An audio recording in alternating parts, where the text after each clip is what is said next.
Косенцето босенце добричко, гнезденце свило си самичко на кичесто дърво в гората и там си снесло яйчицата. Мечтаело си как ще ги измъти и пиленца сънувало си много пъти. Такива меки, хубави, послушки, с крилца от пухчета, с кафяви гушки.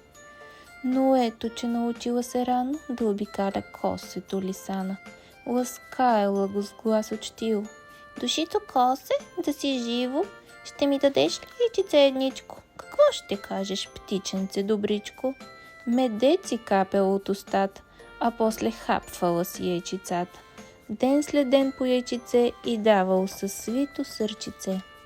Омайвала го сладкодумната лисица, уж трябва ли и за чорбица, да гощава майка и бащица, да гощава батко и сестрица. Протягала хитрушата ръце да си изпроси косешко яйце. Накрая косето добричко останало с яйце едничко. Оклюмало наивната главица, но пак дошла хитрушата лисица. От косенцето яйчица да иска. Върви си, рекло, кума лиски. Едничко само ми остана, за тебе повече, хитрушо, няма. Като нямаш, теб ще изхрускам, идеално ще ми дойдеш за закуска. Оплашило се котенцето, онемяло, настръхнало от ужас, крехкото му тяло. Наклона лекичко се олюлял и хоп, последното яйце си дал. Постъпило отново като много пъти и вече нямал какво да мъти. На следващия ден от страх сковано то чакало лисицата отрано и знаело, че няма вече що да й даде. О, ужас! Лиска ще ми изяде. Но минали жени го попитали: какви са тези косешки сълзи и хрипове? И то разказало за лисата, която с хитрост му изяла яйчицата. Сега и мен ще изяде лисана, надежда никаква за мене няма.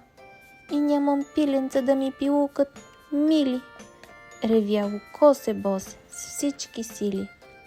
Не дей да плачеш, рекли му жените. Лисицата щом дойде да те пита, кажи, че тук край хръсталака кокошчица стои и коткодяка, а ние в шумата ще скрием куче и на лисана случка ще се случи. Минало не минало се време, не смогнало горкото да придреме. И ето ти, лисицата пристига, очи върти и лако му примига. И пак започва яйчице да проси, но този път подготвено е косе босе. Лисанке, нямаш този път късмет. Имам косе, значи ще те хапна теб. Не ме изяждай, лиски, лакомийки. Ами ти да видиш, що е вкусотийка. Кокошчица за теб съм скрила в тая шума. Кълна се, косешка ми дума. Отишла шумата да рови лиска, кокошчица да хапне и се иска. Език облизва, лиги точи, представя си обяда тлъст и сочен. Но, каква голяма изненада, изскочил песът. Лиска търтила да бяга. Голяма гоненка, голямо чудо. Сърцето лискино препуска лудо. А кучето със силен лай я гони, пред него лиса скача, пукат клони. Най-сетне стигнала до дупката и хоп, спасила се с последен скок. Но кучето не се отказало, до дупката седяло и я пазело. Дано унази рижата да се покаже и както знам ще я накажа. Добре, че си отиде, си помислила лисана. Греши и най-голямата хитранка.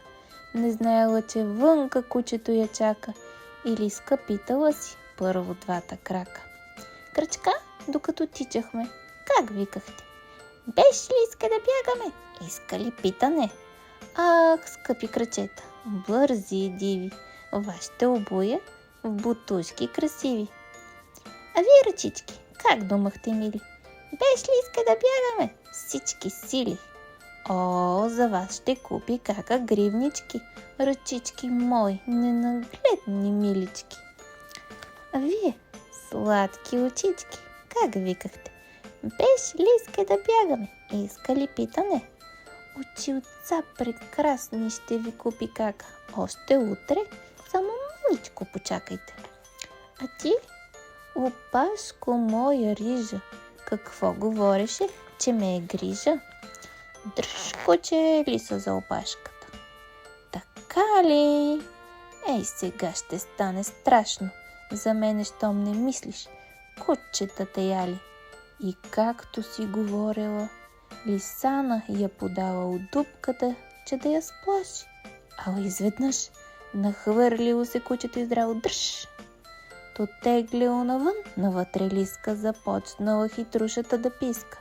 Това е корен, не опашка, куче! На куче глупаво не случи. Аз мога винаги без грешка да различавам корен от лисича дрежка. Накрая я измъкнал, подгонило я с лай и гонило я на гората до самия край. А косето от мъките се отървало, честито и щастливо заживяло. Измътило си нови яйчица и си родило чудни косешки деца.